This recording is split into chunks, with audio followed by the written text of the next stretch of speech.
I came here to introduce maybe new technology to this topic of tourism. It's the usage of satellite images and satellite-derived information and statistics.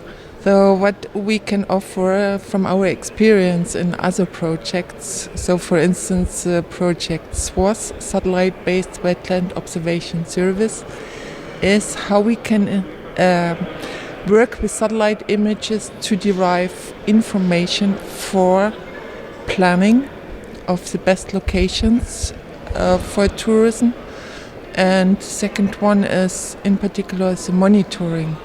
The monitoring of the success and progress of installation of new areas, and also the monitoring of the impact. The impact that tourism has to a certain location. So is it distortion, is it protection of the environment? And also to evaluate the risks for the environment and the risks for the tourists. So what we can derive from satellite images is, for instance, the extent of water. If there is a flood, we can derive information of water quality. So do we have chlorophyll or turbidity? Do we have water plants, too much aquatic vegetation for maybe for canoeing or for stand-up paddling? Is it too fast? The water velocity can be derived, and similar things. And risks will be also health risks. We can derive information for epidemiology, for vector-borne diseases like it is malaria, like it is tick-borne encephalitis, for instance. In Middle Europe, in Northern Europe, we have this disease which is really dangerous for adventure activities outside. So is it the time, is it the temperature, is it the environment where we can find ticks? And ticks are in the situations that they want to bite people. Is it dangerous to be infected with borreliose, with tick-borne encephalitis? This depends on the land cover type and also on the surface temperature.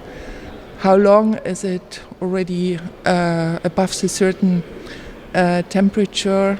And this can be derived everything from satellite images. So this is a danger. Or another example, what I showed in the panel was a video about the time series of free available satellite images that we can have now from the Sentinels, the satellites that the European Space Agency, the European Commission launched just one or two, the first 2.5 years ago. And now we have time series around the year, every 5 to 10 days, maybe once per month. And this time series show us differences during the course of 1 year that helps us to get information about the situation on the ground. One simple example, what I also presented during this meeting, what we had during this session, was how to find the animals in the Etosha National Park. If we look at a satellite image from the wet season, everywhere we have water. But if we have another acquisition date from the dry season, then we can see that we have just a few ponds where still water is in and just a few green areas, and the probability to find the wild animals close to these places is very high. Therefore, it's good to have this satellite image for the local guides to get an information where they have to bring the tourists. Just a simple example, for instance. Or the other one, what I mentioned already, the flow velocity. Do we have an area where we can bring boats into the river? Is it sometimes a flooded area? We have an example what we investigated for borrelia ulcer is in leprosy, similar disease. We investigated it in Cameroon, and we have seen that we have a maximum water extent that will be used, that will be dry up later on during the year and will be used for agricultural areas. And these are specific areas which will be risk areas for this disease, Buruli ulcer as it's called. And so this could be a warning not to go to these areas and to be careful.